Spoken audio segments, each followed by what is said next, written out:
All right, everybody, welcome back to the Tailgate Kings. We are here with another interview, and man, we've been knocking them out. We've been getting these interviews done, and today we've got a very unique interview. The first time he says he's ever been interviewed on a podcast, so it's a first time for both of us. We've got our good friend that I've known for probably 8 years already. My whole We got career. Red. Yeah, right. So we've got pro wrestling official for multiple organizations here in the States or in the state. We've got Red Shoes referee George Strong. What's up, bro? What's Welcome to the going on, show. guys? Thank you for having me. This is surreal because I was very nervous. I was like, I don't know about these podcasts, man. These things go left field pretty fast, and depending on the questions. But no, I'm happy to be here. Thank you. Yeah, absolutely. And when we talked to a few people about who they wanted to see, you were pretty high up the list for everybody we asked. Me? So yeah, yes, I'm telling you.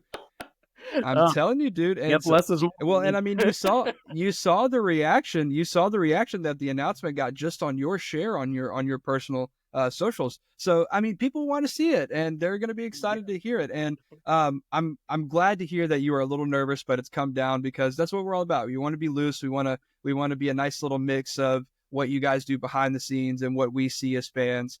So, yeah, and I think we got some, like you said, some pretty good questions in here. Some that you might not want to talk too much about, but journalistic integrity. I'm We gotta here for ask. all of it. I am here for all of it, and like Yeah. everything, wrestling, personal, whatever. I'm here for it.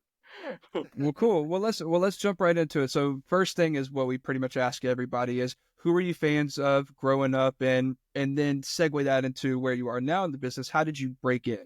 So, dating myself, I am an 80s baby. So I grew up watching a little bit of the rock and wrestling era. And I will admit, I am not and was not a big Hogan fan. I was more of the face paint mask Warriors people. So, I was Ultimate Warrior, Road Warriors, Demolition. Uh, even though he didn't, Kerry Von Erich was a favorite. Mr. Perfect, guys like that. Ricky Steamboat was a favorite. Um, and then like kind of transitioned through the phases of the eras of wrestling when ECW came about and introduced all the luchadors and all the your New Japan people. So Jericho and Rey Mysterio are big inspirations.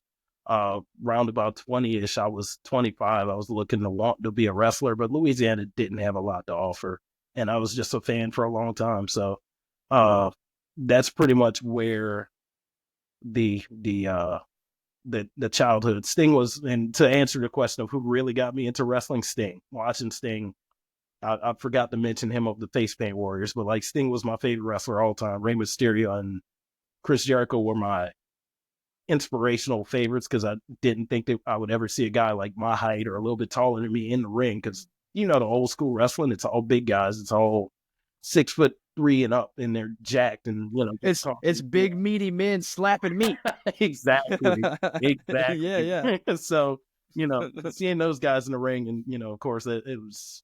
I was kind of a teenager, so you in school you're laughed at. Oh, you watch wrestling? That stuff's fake. Blah blah blah blah blah. And it's like, look, dude. I mean, we still had reality shows back then. It's like I watched the real world too. Like that's not exactly real. It's just real people acting stupid. So in turn, this is more of a sport.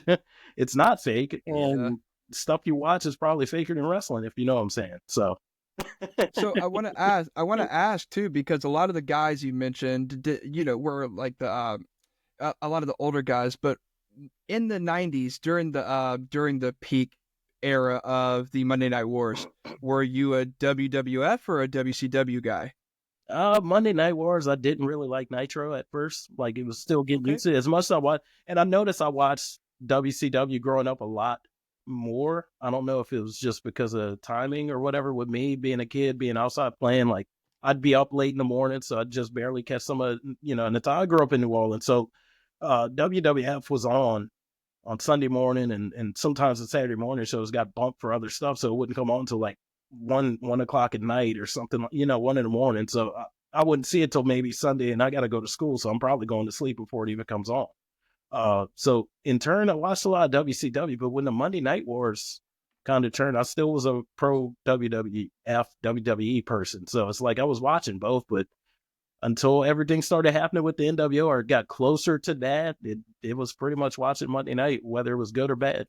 Monday Night Raw, primetime wrestling, that type of stuff, Man, whether it is good or bad is the most wrestling fan thing I've ever heard in my life. I've been there, man. This, Just watching some show, see, you're look, like, why am I watching this? But you don't turn away from it.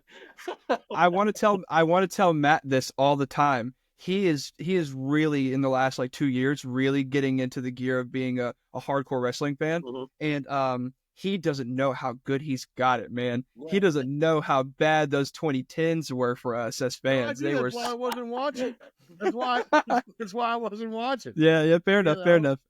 I mean, like when he said Mr. Perfect, I had to laugh. Because like that was one guy I Hey, always hated. I hated hey, Mr. Perfect. He but did a I will, job. but see, but yeah, exactly. But see, this is one of the things. Mr. Perfect, Kurt Hennig, is one of the most talented all around wrestlers to ever enter a ring, and Absolutely. like he's maybe for like technically, I would be surprised if most people didn't have him in their top 10 at least. I mean, look. I mean, I never watched later Mr. Perfect or watched him Mhm. as like a guy who was aware of wrestling. I watched him as a kid, and like I said, he was.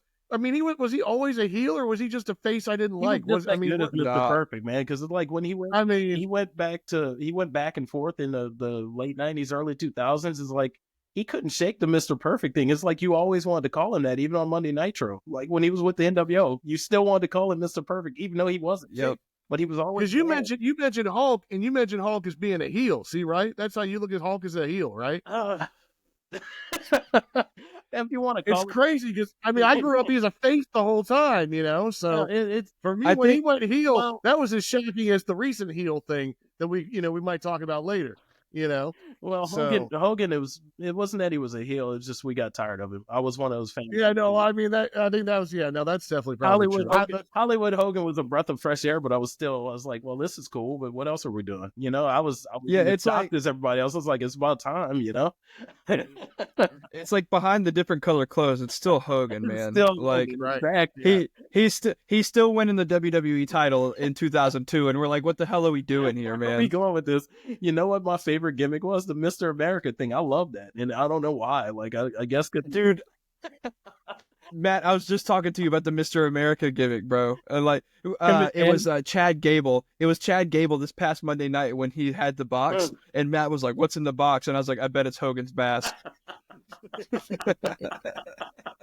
I can see it. He's like, I'm Super Lucha. I'm Mr. America. Yeah, yeah. And hey, what a way to get heat on American Made, right? man. Get Hogan in there as their manager. Oh Yeah, my adopted God, the nuclear. Kurt Angle heat, so might as well go for them all, right? All the real Yeah. Americans. All right. Well, so we talked about some of your favorite wrestlers from your past and how and all that, but tell us like how you, I guess, what the process was like of becoming an official, and segue that into some of your favorite matches that you officiated over your career too. So I know wrestlers have like these great childhood stories and stuff, or some kind of generational thing. Mine was very simple, and I will name drop here. So I met Alex Cruz at a Monday Night Raw, sitting right behind him at the show. And me and my nephew and my brother reclining like we always do at wrestling shows, and introduced myself to Alex. We hit it off pretty good. By the end of the show, we're introduced. He's like, "Yeah, I own a promotion, blah blah blah." So I consumed that information, but it didn't really hit. So they had a show, I think the weekend before WrestleMania 34, I believe it was. They had a show in New Orleans, but I didn't get to go. And I told them I was going to try and get there. Like we friended on Facebook. I was like, and then one day I was like, and after I saw the pictures of the show, I was like, one day I'm gonna be at one of these Elevate Pro shows, or I'm gonna be in the show. Like I manifested that. I spoke it. That was it. And then they had an open house like that May or something like that. I showed up. I was like, my nephew started training to be a wrestler. I kind of started training to be a ref, but I mean, I showed up the night before one of their summer shows that I'm looking at the flyer in my head. I got a very weird memory. It was Beach Balls and Body Slams. I remember vaguely because I know Ray Fury was on the cover and he wasn't there. Something happened. You know how wrestling is. Card subject to change. Yep. So Yep. Of course. I did the whole open house thing, and then I did the tryout the week before the show, and they put me on for 2 matches, and I've been running ever since. Literally, we're going on 7 That's years what's here, up. and all I did was show up one night before a show and became a ref. There was no And that's in-depth training and nothing. and that's awesome because I only did officiating one night in my little small whatever you want to call my time in the pro wrestling business was. But I officiated for one night, and it was again for my local promotion. I had already gone to a few shows, and we were doing PWR and stuff. And the guy that ran the promotion, he came up to me. He's like, "Hey, what are you doing tonight?" And I said, "Well, we're just here covering the show. We might do a few interviews." And he's like, "Scratch that. I need you to ref tonight." And I was like, "What?" Like, I was like, "I don't even have a ref shirt. I'm in jeans." And he was like, "That's fine. We're going to give you a shirt for the promotion. You don't even need a ref shirt. Just go out there in jeans and shirt and boom." And so then they pulled me for the main event because they did a ref bump in the main event. Yeah. And they were like, "Stuff could go crazy. We don't want you to get hurt." And I was like, all right. But yeah, it just goes to show you, like, a lot of people, and while it does happen to a lot of people think that it's, well, you got to show up and work hard and train. And of course you do have to do that. But a lot of the times you do get those moments in the pro wrestling business where just showing up sometimes can be enough, and just showing up and doing your part can be enough sometimes. Absolutely right. All right. So what are some of your favorite matches that you've officiated over your career so far? Man, my wrestling history always goes to recent mine. So like for a long time, one of the matches I did in my early days was it was Serpentico versus Jay Rios. And that was like a big to do because I think he hadn't wrestled in Louisiana yet, but at the same time he was, behind the scenes, he was one of the guys with Serpentico in Florida, a bigger name on the indies at the time. That was probably my favorite match just because it was it was indie-ish. It had a lot of moves. It still had a pacing of a traditional style match, but like they did some stuff, and I was just glad to be a part of it. Like that was the best seat in the house for the match. Like I forgot I was a ref that night. Like a lot of the matches. You get a count, and you're like, oh crap, I gotta. Oh damn it, I was just watching. Hey, watching them fly. Was that in ring. If I can interrupt you for just a second, was that in Cecilia? Yeah, that was. I think I was on commentary for that match. You probably were. That's crazy. And I believe that was a title match because I think they were still doing the Billionaire Club or whatever with Alex and all of that. Mm-hmm, so like that was just like a feature match, and Serpentico was champ. That was probably one of the best matches, man. I mean, other matches I've said recently, probably. I'm thinking of I don't want to say it was. Well, actually, two nights of working at AWA, one of celebration shows. They have they had a 2-night thing they used to do. It was Hammerstone versus Koloff, and there was Richard Holiday versus Charles West. Those are 2 really good matches. Richard Holiday is great, man. I mean, you had with one match, you had 2 Halses with Koloff and Hammerstone, and then you have almost a little technical battle with Charles West and Richard Holiday, but Holiday knows so much, and he was always in the right place at the right time. He's got everything timed well, dude. He's a great performer. I'd like to work with him more, to be honest with you, because every time they had him, I was there. Any other matches I'm trying to think? I don't know, man. It's so many I've done, and it you blink and you miss it, and time goes by. Yeah. I've done so many matches, and I've been a part of so many big moments. I don't know. Well, and then we're gonna end the interview, and you're gonna think of like 5 off the top right, of your head, right? Or somebody's gonna be commenting below, like, "How did he not talk about this match? How did he not talk about this match?" Well, how about this? What's the worst time that you've had in the ring? Like you got hit with a move, and you're like, "Oh God," you got, when was the time you got taken out or whatever? That I've been hit. Gotta be one of those, right? I've been hit with wrestling moves a lot, but like the worst one was actually, I was doing a show in Mississippi for SWA, and Hunter Rhodes just clotheslines me. He gets blinded by some powder by whoever, I think, I forgot who hit him in the face with powder. He turns around with the ref bump, man. It's clothesline. He's a big boy. You see how I'm 5'6". I'm like I might be $150. He clotheslined me. I felt that everywhere as soon as I hit the mat because he collapses on me with the clothesline. So I'm like, Jesus Christ, dude, what just happened? this is coming from a guy that's been put through a table. I'm like, that's the worst hits. Like, I've been kicked by accident in wrestling matches. I've been hit, like I've been stomped and stuff like that. But that clothesline, man, that was something different. Like I've been speared and pedigreed. Nothing feels like that clothesline. Like if you wrestle Hunter Rose, be aware that his clothesline hurts. Like really hurts. Like everything. Like I almost went to the ER that night. I thought I got like concussion CTE that night. Like all in one shot. So hey, I want to bounce off of his question actually because we have it on our notes, so we might as well get to it. Let's talk about, dude, why does Trucker Jones hate you so much, man? Because he's an Alabama fan. He's an Alabama guy. You know me. That's bad enough right there. Yeah, that's all you gotta say. You know me well enough. Yeah. I'm Louisiana through and through. So it's like when it comes to LSU, Tulane, I'm there. But when you say Alabama, I'm about like ready to throw you out. Like anything. Like I don't care how big he is. Like he is a big dumb jerk. Like I don't even know the best words to use. That's how much I don't know why he hates me.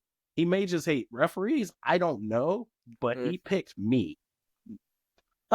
I'm a small dude, but I mean, I'll go down fighting, referee or not. Like it just don't do that. Like so give us a little expand on that a little bit. So you ate, if I'm not mistaken, you ate a power bomb from him recently, right? And you still went on to officiate later that night. Is that right? That was the next week actually. So like the next week. Sorry. Thank you. There's a video floating. A little bit of a break in between. Yeah. I got power bombed on the apron for trying to finish a match that was going on. So you had the tag team match for the APW tag titles, and DJ was, thrown to the side basically. So I'm the other senior official for 225. I tried to finish the match. Apparently Trucker Jones don't like that. He don't, I guess if it was different and they were winning, he wouldn't have stopped me, but he yanks me out the ring before I can even finish the count, and bam, there you go, right into the apron. Hardest part of the ring. True, very true. It almost felt worse than that clothesline I was talking about earlier. it was all, just ringside, like everything you can think of under that curtain, just right on my back. And that's what I say. You see the video of me in the back brace. It didn't feel good the next week. Trying to get down for those 3 counts for matches was terrible. Yeah, dude. Man, I couldn't imagine that. And it's like you said, hardest part of the apron, and you're basically getting a Kevin Owens style-esque power bomb right onto it. Yeah, and I'm the ref. There's nobody to stop the match for me. No, there's not. No, I don't know. I wouldn't have officiated even the next month, let alone the next week. I think I'd be on a sabbatical for the time being. I've been told I'm the Iron Man route, so I guess the show must go on, man. I can come out there in a body cast. If I can count to 3, I'm out there. I guess so. Well, hey, we talked about Trucker Jones, but another guy that you mentioned earlier who you've officiated some of his best matches. Let's talk about your beef. Let's talk about your beef with Vladimir Koloff, bro. It seems that no matter who we interview, Koloff's name makes it into the interview. He is just that widespread over the 225 community. So it's a virus. That's what widespread is. Disgust. Okay. Cannot stand him. I do not know why fans like him. Like I thought that speaking of Hogan, I thought back in the Hogan days it was all USA versus everybody. Not with Koloff. They love this Russian. By the way, he's a bully. I think he was mad. He was mad at me because he kept losing whenever I reffed his matches. That ain't nothing to do with me. Win your match, right? Like what is?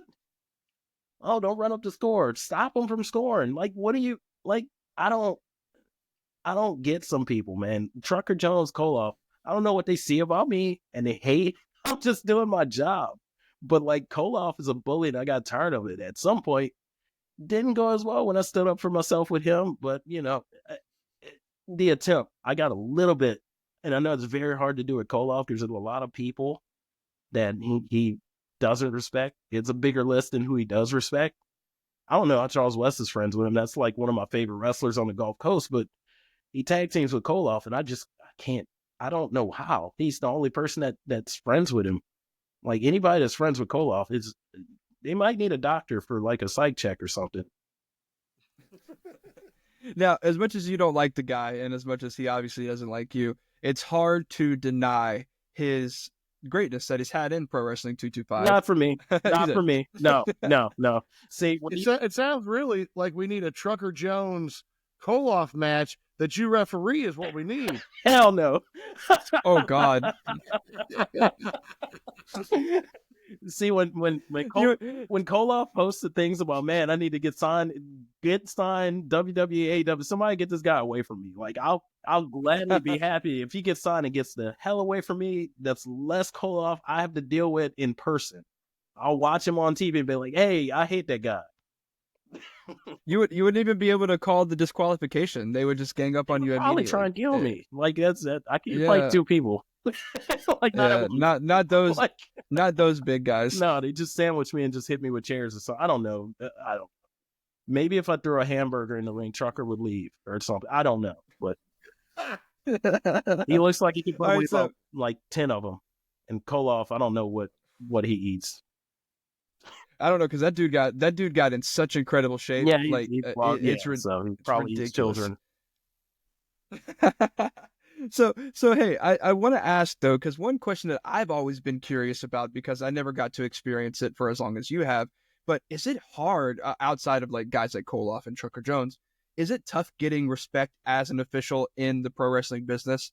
I know that some people I've just heard from overhearing other people speak, or maybe even some that are bold enough to say it out loud. Some people don't respect officials in terms of like I've seen a lot of promoters or a lot of people think that refs don't deserve to be paid or even deserve to like be like have an envelope at the end of the night, to show their respect. So yeah, I guess in your opinion, has it been hard gaining that respect as an official in the pro wrestling business? No, because if that respect isn't there, I'm not there. I've not toot my own horn, but I've pretty much established myself in the business, and people are looking for me, so I'm doing something right. In the answer for all referees, yeah, it is because we're not wrestlers. When everybody wants to be Hulk Hogan and Ultimate Warrior, nobody wants to be Charles Robinson. And that's what makes it hard. So it's difficult, but when you have a good ref, you want to keep them around. And I think that's what me and some of my other colleagues that are referees, we have like Obama or DJ, people like that. Some of the guys at what's his name, like a Saeed or Courtney, I think his name is, the guys at Wildcat, people like that. There's referees around that, they're good. You want to keep them around.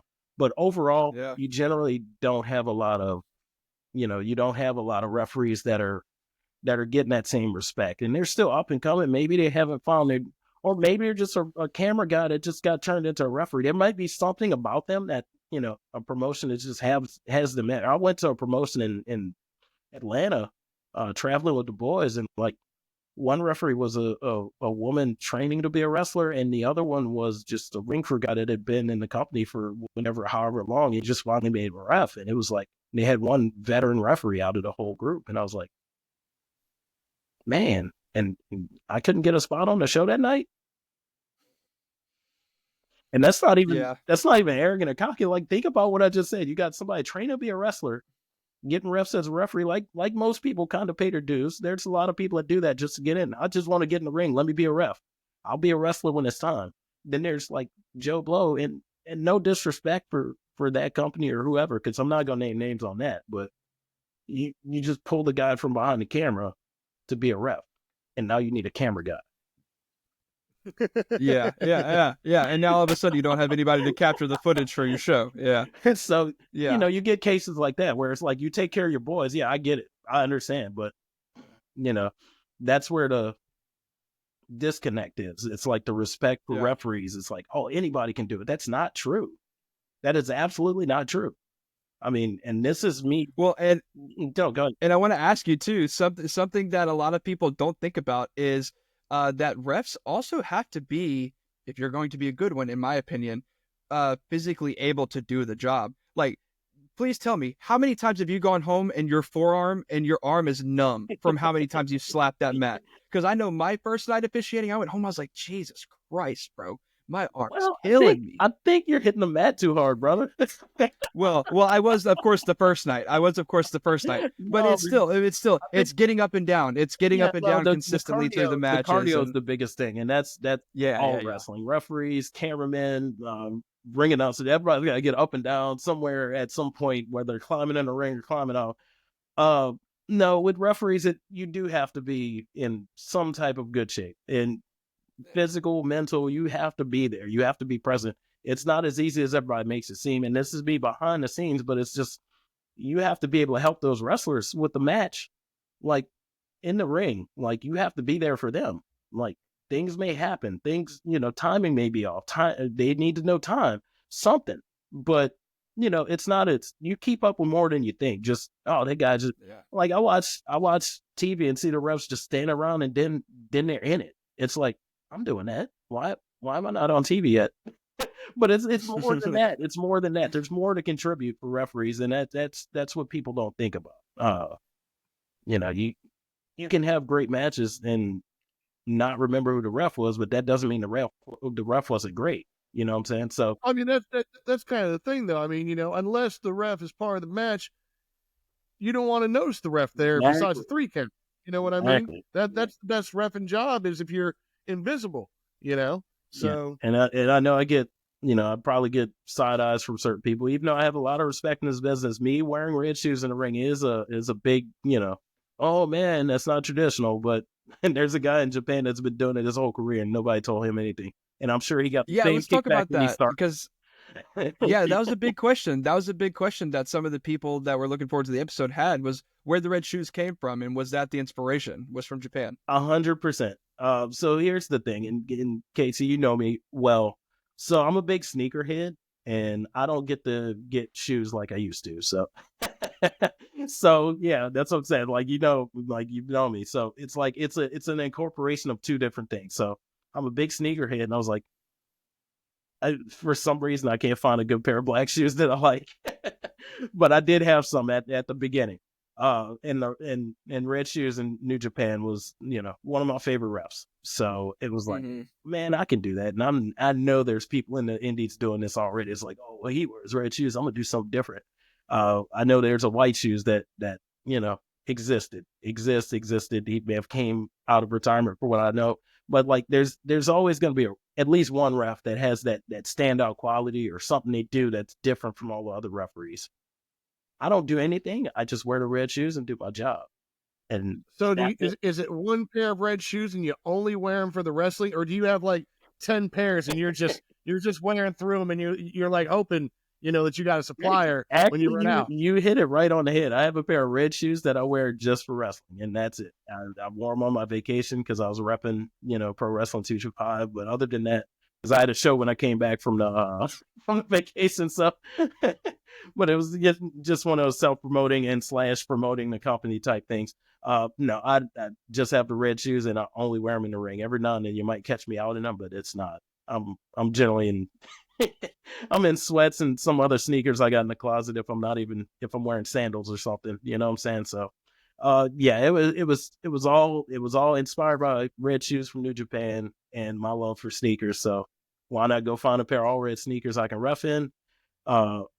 I started wearing them my 3rd year in because I wanted to do something different. I went through something mentally with wrestling where it's just like I wasn't sure I wanted to be there. But at the same time, I felt like I wasn't myself. I was still getting praise and feedback, even though I was just starting out. And I was like, I got to do something. Around this time, Japan starts popping off this is obviously before AEW took off or launched. But it was like, I had to do something different. I got to make myself feel comfortable in the ring other than what I'm doing. Change the shoes. Can't do anything else with a referee uniform. Change the shoes. And that's all I did. And that's not saying I won't work anywhere without them, but it's kind of stuck with me this long. But no, I've had conversations with people. Look, if you want me to not wear them and you're paying me to be at your show, then I will respectfully not wear them. But as long as you see me reffing, if that's not the case, you will see those red shoes, or you will see some red shoes if those fall apart. Hey, what kind of shoes are they? Are they LeBron's? No, they're Luka's, actually. Funny you mentioned LeBron. Luka's. Yeah, it's Luka's. So you just happen to have some good looking red shoes that I could get, and that was that. The first ones were Chris Paul. Chris Paul. I was gonna ask what the first ones were. That's what's up. Okay, cool. Yeah, I was working in a shoe store a few years back when they released the. Now that you're saying it, I remember the all red Lukas you're talking about. I remember when those came out, and yeah, that's pretty cool. Are they comfortable at least? Absolutely, are they nice? Man, I wish I would have bought 2 pair of those. I saw some all black ones. I was like, I need a backup pair, man. You gotta have the backup pair. Gotta have the backup pair. Right. Yep. So I've looked at multiple shoes multiple times. Like, oh, they got those in all red. Y'all might see me at some G Nikes one day. Just like, oh, they're comfortable. They're all red. Oh, some all red G Nikes. Watch out. Hey, so you mentioned earlier that Louisiana guy through and through, especially in your sports. I gotta ask you, man, how tough is it this year being a Saints and a Pelicans fan? It's terrible. It's terrible. Yeah, it's I'm not rubbing salt in the wound, but it's like, what are you looking forward to for either of them? A better next year, which won't be any better. It's like, yeah. Are you bought in on Zion? Not really. It's one of those cases. He's on my team. He's a popular player. We need that in New Orleans, and if he can stay healthy, I'm in. But if he's in and out like he's been, it's almost like the Brandon Ingram thing. He's got to go too. So, but I know he's not. Like, being realistic, you want a marquee player in New Orleans. If you want to keep a small market team thriving, you got to have somebody that's worth money. So it was easy to get rid of Ingram and keep Zion. Zion's been playing since he's been back. They got to figure it out, what they want to put around him. And with the Saints, they're just strapped for cash, man. And it's deeper than that, but that's the best way I can put it. Yeah. It's man, I tell you, my dad has been a season ticket holder for the Saints for, I think, almost 10 years now, and like, he doesn't have crazy seats or anything, but I've been fortunate enough to go to a few games with him, and it just sucks, man, because I was born and raised in New Orleans or in Louisiana as well, and it just sucks seeing a team that has such a dedicated fan base just almost feel like they don't care at all to put a good product out there, or a product that the fans want to see. So. In turn, that's kind of how, not the Pelicans, but when they were Hornets, the original owners before they moved from Charlotte, that's how they were. It was like, they go to the playoffs, they have a different team every year. They moved to New Orleans, they go to the playoffs, they got a different team. And it just kept going. I'm like, man, at some point, we're going to put a championship-worthy team on there, Yeah. We can't live off of losing in the second round. And the same thing with the Saints. It was like, eventually they got there, but then they're cashing in off of that. And it's like, well, I think everybody forgets. Some people weren't alive to ever know the stage of the Saints and the bags on the heads. All right, look, look. The Saints were saved by one combo. It was called Sean Payton and Drew Brees. Yeah, and that's gone. It's gone. Hey, look, you can't get the magic. Empire's up to fall sometime. So, I mean, they do. Hey, look, it was a great 15 or something years that Saints fans had. Some people, that's all they'll ever remember. But there are kids that don't know the Jim Moore days or even the Jim Haslett or Mike Ditka days. Jim Haslett got the first. I mean, I remember, like, right before Drew Brees came, remember one of the last plays was Aaron Brooks with like some weird backwards fumble thing at quarterback, and it went for like 40 yards the wrong way, and I'm like, this is the team I'm stuck rooting for, in a sense. I think at that point, that was a Chargers game against Drew Brees, and I think at that point Drew Brees felt so sorry for him. He moved into New Orleans. Oh God, was it really? Was it even against the Chargers and Brees? That's even. Oh my God, that's even worse. It was a Sandy. I kid you not. That's what I said. I date myself with some stuff. I was working at CompUSA back in the day before it closed down. We had the game on TV. Aaron Brooks launches the ball backwards over Deuce's head. And that was it, man. It was just like, Jesus, dude, this team needs to get, like, we need to sell a team. Right. Oh my! Drew was like, man, if I go anywhere, they need a quarterback for sure. So I know I can go there. Sideline that day. It was just like, man, San Diego beat the crap out of us. And with Aaron Brooks throwing the ball the other way, you can't help but do that. But yeah, man, that's Yeah. Then, Casey, there's an alternate timeline where Breeze goes to Miami with Nick Saban instead, and Nick Saban maybe never leaves Miami. There's never an Alabama dynasty and whatnot, but it's all because Breeze's shoulder in Miami didn't want to buy in. Came to the Saints. Sean Payton, rest is history. Yeah. Yeah, so I have to ask. I hate to, again, I'm not trying to rub salt in the wound, but I don't know when we'll have the opportunity to talk sports again. Was the conference championship against the Rams with the missed pass interference? Mm-hmm. Was that the toughest moment as a Saints fan? Yeah, so far. You all know what was tough for me? I didn't even see it. Really? Yeah, no, I was at work that night, and like the city was pretty much shut down because the game was in the dome. So I'm working at a store where nobody's there, and it's a big time store. It's not like some little small mom and pop shop. It's a big time store, but like I'm a cashier and I got to watch self checkout before the store closes. And while all that's happening, everybody's in the break room watching the game. I just see a bunch of people come out the break room with their heads down and cursing and shaking. I was like, "What happened?" It's like, "Man, we got cheated." I was like, "What?" Go home and see all the tweets and the highlights, and they didn't call. I was devastated. I was like, one, I didn't get to see it. Number two, I was like, you got to be kidding me. Like, we're not going to the Super Bowl on that. It's not the whole play of the game. It's just the one call that would have changed a lot. But, Yeah, and so I was watching the game with she's my wife now, but my fiance at the time. And we were watching the game, and I remember I'm not even a Saints fan. Right. I just when my team's not in it, I root for the Saints because they're home. But I remember popping up off the couch, and I was like, I cannot believe they didn't call that. And my wife, who doesn't at the time didn't really know the other rules of football and stuff, I explained to her why it was a flag. They showed the replay, and she was like, "How did they not call that?" And I was like, "Look, dude, if my wife, who learned the rules 30 seconds ago, can tell you how bad it was."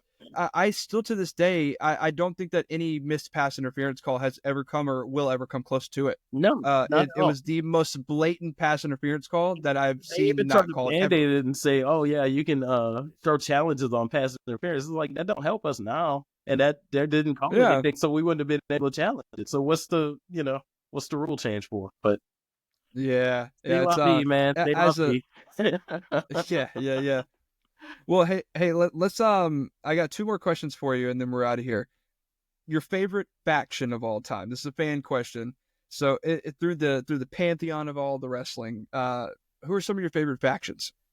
Favorite factions, even though they still exist now and are in AEW, I love the Hurt Business.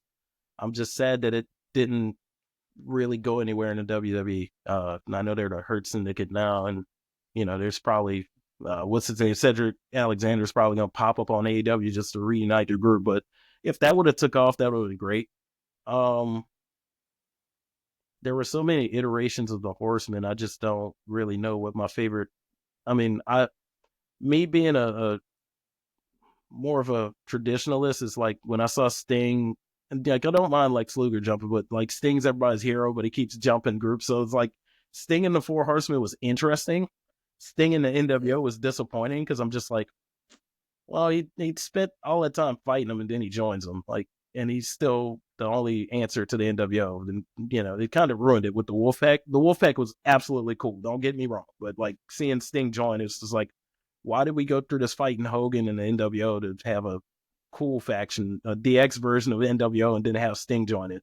So that kind of, that was the NWO was cool until it got not cool.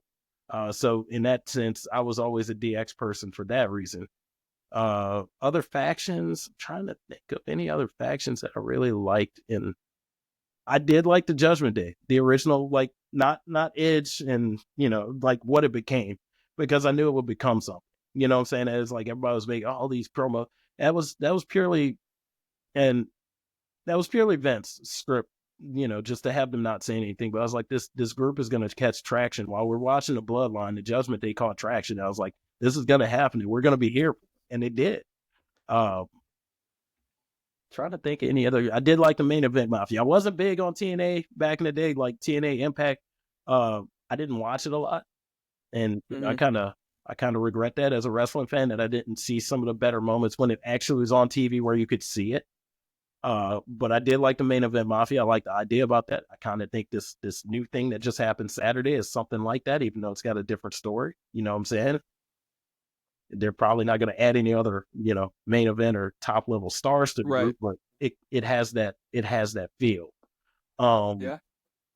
So that in itself, those are groups I was fond of. Like I said, I've always been fond of the Horsemen. It's just like I don't know which one I like. They changed out the other two members so much. Like I was happy for like when they had Chris Benoit, Dean Malenko in it, but it was just like this don't feel right. But back in the day when they were fighting Sting, it was Barry Windham and Arn Anderson, and like when it was literally just a 4-man group and JJ Dillon was a manager back those days. That was a really good faction.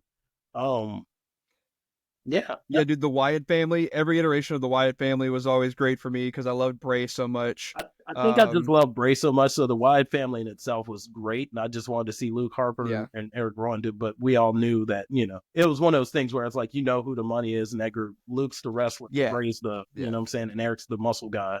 But the Wyatt family will never not be cool. The Shield will never not be cool. But as far as like factions, I like the old school, like groups, man, like not, Freebird-esque era of WWE with 3-man groups. I was always big on the New Day for, Oh, I love the New Day, dude. I would show you, but I have like 4 Xavier Woods autos right there. I have the Funko Pops of New Day. I have the unicorn horn with the Bootios.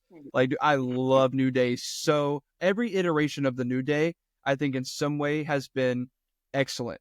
And then when you consider their accolades, not only as tag teams, but as individuals, man, there's not a lot of groups that really measure up to them in terms of how great they've been. Freebird like groups, it's like all 3, like the Wyatt family, the Shield, and the New Day. It was all like great. That whatever they were doing with that was like spot on, perfect. So, yeah, dude, I absolutely loved it. And you brought up TNA. Funny story. I might age myself a little bit to some of the younger people listening, but back when I was younger, during those TNA days, like 04 to like 09, somewhere in that era, I wasn't allowed to watch wrestling on my TV in my own room because of the TV 14 rating and stuff. So my mom was super strict about it. But I watched her put in the code on the TV to unlock the TV 14. So I would just wait till she would go to bed, and I would watch the replay of TNA on Spike that would replay later on in the night after she'd go to bed. And dude, some of those like Samoa Joe and Kurt Angle, AJ Styles, all those guys, I could go on and on and on. Yeah. But like the steel cage match with AJ Styles and Abyss, for I think that was Lockdown one year, dude. That era, Matt's going to get introduced to that era of TNA eventually because it's so crazy to think. But Kurt Angle spent more time in TNA than he did in WWE, and that kind of blew my mind. I believe it. Really blew my mind, actually. I believe it. Yeah, his run was like early to mid 2000s with WWE. Really wasn't that long. So yeah, it's just I guess I always feel like his career was so much longer in WWE because he went from the short hair to the bald, and then was just like, putting on so many great matches. But I know he I know he hates the Perk Angle nickname, but like, dude, he was crazy in TNA. Perk Angle speaking. Yeah, dude, it's I hate that he was going through so much, but like, God, if you're listening at home and you haven't seen Kurt Angle in TNA as a wrestling fan, you're missing out. YouTube is there, and you could find plenty. All right. Last thing I want to get you out of here on, because this is something that Matt is a huge fan of as well. So I kind of want to just listen to you guys' perspectives a little bit. But let's talk comics. I see you're a big comic guy. Matt here is also a huge comic guy. So I really just wanted to get some ideas on like some of your favorites, some of your least favorites, maybe even some movie or show adaptations that you want to see. Stuff like that. So I'm 90s comic, but at the same time, I'm still kind of hold on to those origins and stuff like that. Like I love the Deadpool movies and stuff like that. I hadn't seen the third one yet, but I heard it was really good. I'm just really, really bad about catching up on stuff with movies. And I just watched The Batman, which was actually awesome. I was surprised. So my favorite characters are like Captain America and Batman and the Flash. So I really like Batman's villains because all the unique stories all the villains have compared to a lot of the other comics. I just got hooked on the Arkham games and looking up the bios and stuff of the villains there. So it's like sometimes I wish they wouldn't like redo the Batman movies so much, like starting from scratch. Like, let's jump in and just like introduce some other characters instead of just, all right, we're gonna fight the Riddler, we're gonna fight the Scarecrow, we're gonna fight the Joker. Like the first movie always has like the originals and stuff like that. And I know that's to pull people in because, you know, that's what most people know. But like Batman movies or TV shows, I just like to see more villains on there because there's way more. It's like Spider-Man. Like they don't all pop up in one group, but there's way more to what we keep seeing. So that you know gets me a little bit. I mean, but other than that, like I was just talking about how I was surprised that the I guess more people know the original Guardians of the Galaxy than the other crew that they had in the 90s. And that's where the movies took off. So I was like, that was kind of interesting to see. And it's like the other one didn't exist after that. But like, no, I'm old school, man. 80s, 90s comics and early 2000s, maybe. I kind of jumped into New 52. So I will say this. And I just saw the like I said, was it Robert Pattinson Batman? I want nothing to do with the Justice League movies with Ben Affleck and them. Like Henry Cavill's a great Superman, but it's like I feel like it was wasted because I can't watch Justice League or Batman versus Superman without falling asleep. The first 10 minutes, first 10 to 20 minutes into a movie, I'm out. Like, so every time people ask me, I say, "Oh, you didn't like that?" I couldn't even watch it. Yeah. So I don't know how Matt feels about those. I will say, while I'm not, Matt is slowly getting me more integrated into comics. You can see I do like Spider-Man. Yeah. I'm a big Spider-Man guy. Yeah. But I do have to agree with you on, I think one thing that has always turned me off of Batman in terms of like being a huge fan of that universe is you're right about like, all right, dude, I've seen 5 different things about Scarecrow. Like how much more can I learn about Scarecrow? But then one thing, I know a lot of people didn't really like it, and I didn't finish it yet. I will eventually. But one thing I really liked about Gotham, like the actual TV show, was how much more stuff I didn't know about them that I learned in that show. Yeah. I'm not necessarily saying it was a great show or that it should win a ton of awards or anything, but I was like, oh, I didn't know that about so-and-so, or I didn't know that about so-and-so. So I thought that was really interesting. I like learning more about the characters like that. Yeah, absolutely. Yeah, no, those TV shows help. Like, the mother of my kids watches The Penguin. She had no idea it was a spinoff for Batman. She'd never seen the movie. That's funny. And she loved the show. I was like, people do that all the time. Like, I'm like, how do you not know that? I didn't even see the movie and I knew that. Like, but you know, that type of stuff is needed, like the character development type of stuff, like where you get those shows where they tell you about these people instead of just, here's the movie, he's fighting the Penguin. Who's the Penguin? You got to watch the movie to find out. Like, give me more. Like, at this point, we've had 20 movies for the same. He's either fighting the Penguin or the Joker or something. I don't know. But that's just me. I know creative licensing is a thing, so we can't always get the same movie, and we can't always get a different movie, if you know what I'm saying. So, well, and Matt, you brought this point up to me recently that, look, dude, we all love the Joker. We love the Joker so much, but maybe we don't need another Joker for like another 20 years. Maybe, you know, right? It's been Jokered out, right? Yeah. Yeah. Did anybody watch that Joker sequel movie? You know, no. Did anybody watch the first one? Yeah.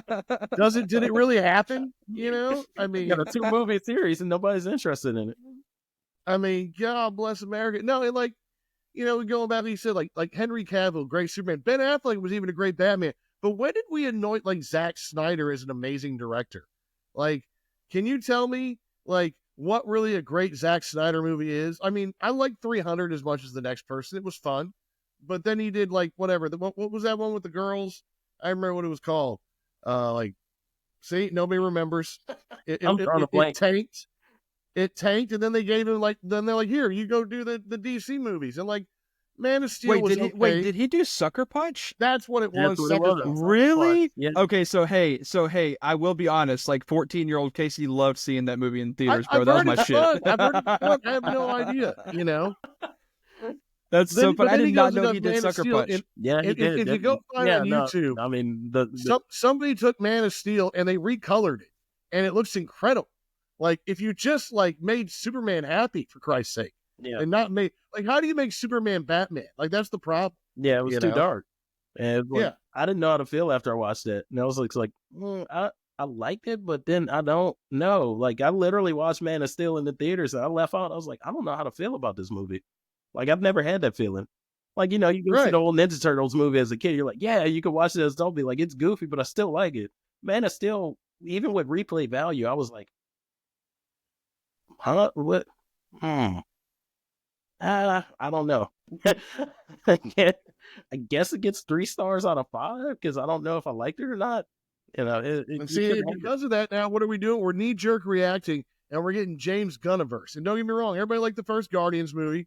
James Gunn is fun to a degree, but man, that guy's over the top. Like, let's be real here. That guy, like when you talk about like maybe Zack Snyder's too serious, James Gunn's too goofy. Yeah, he's going to get really goofy. I mean, look. Hey, look, I watched the Superman trailer, and it seems like he has this thing with he seems to be like late 80s, early 90s type of guy with comic books, though. Like, I've noticed that little pattern there. Like, he's like right in that almost suck period. You know what I mean? In between, like, Batman Returns and Blade or whatever, like that weird. Yeah, he's like, let's pull the comics out of, like, let's pull those out. Like, let's get Guy Gardner. People know, yeah, we know who Guy Gardner is, but why are you pulling that Green Lantern out? Like, like, why? Yeah, no, man. All right, well, so hey, look, give Casey a recommendation. That what's a comic book that Casey should read? Yeah, tell me. I'm all ears. It could be a 90s story, whatever. Like, as you say Captain America, I was kind of surprised. You like 90s Captain America? Yeah, so I lost a lot of my comics, but yeah, no, I was always getting Captain America, like, different times. Now, the only thing I don't like about Captain America, I know it's always Nazi this or Nazi that. It very rarely jumps to another type of villain. That's the only thing. All his villains were like, it was some form of Hydra and nothing else, not even, so it was somebody working for Red Skulls.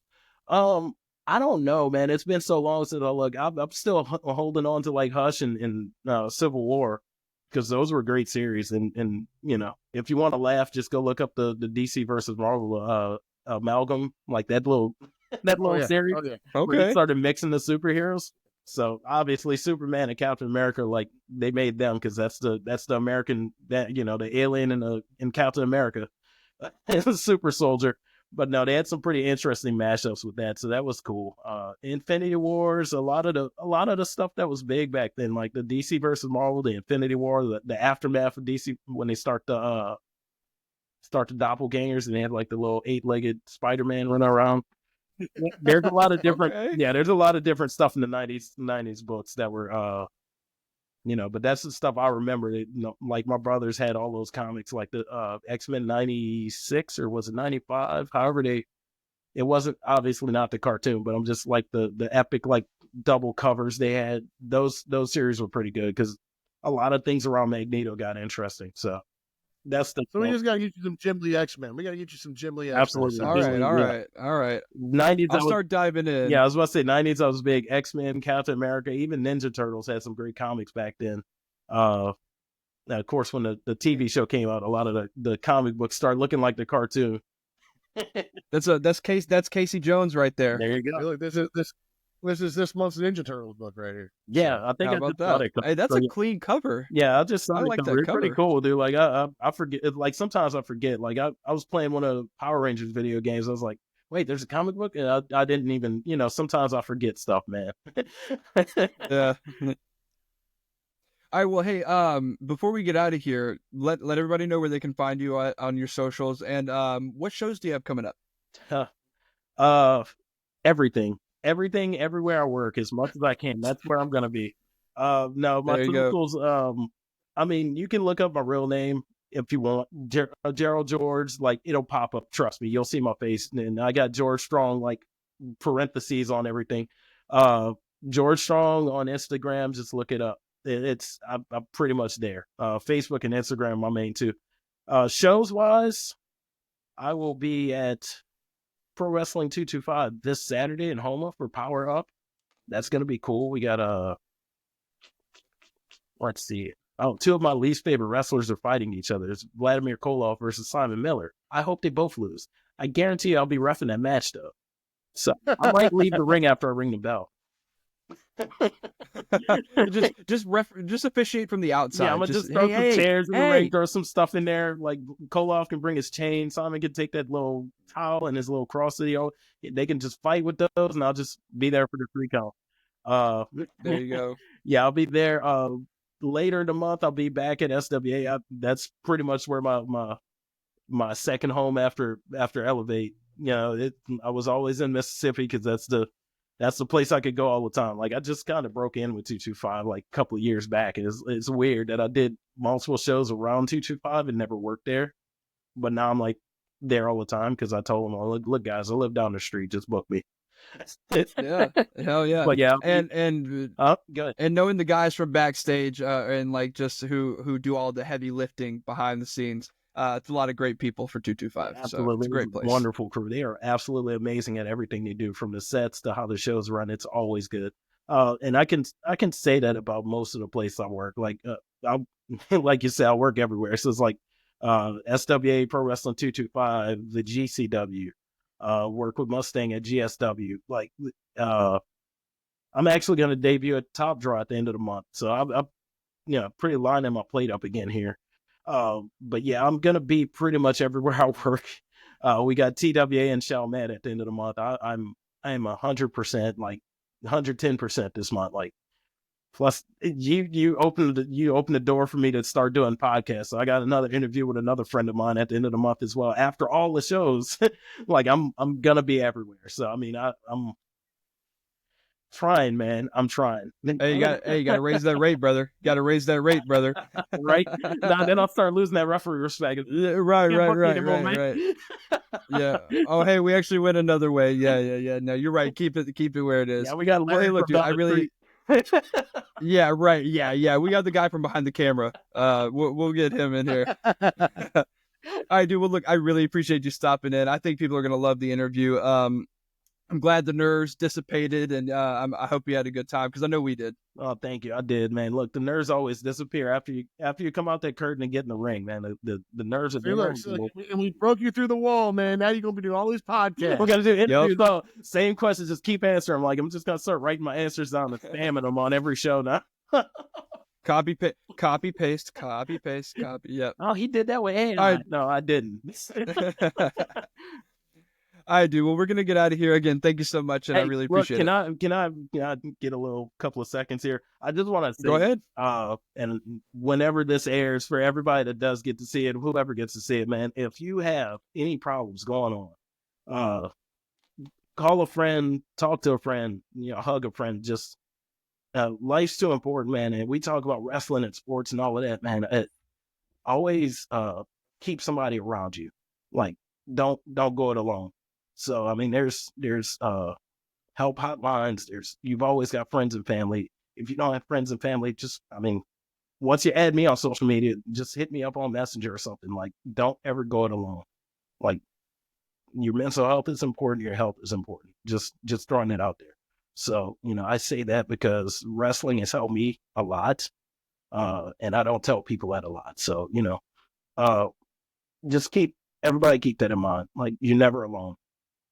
So that's what I got. Hell yeah, dude. I really appreciate you saying that. That was awesome. That's a great way to end off on. I really appreciate that.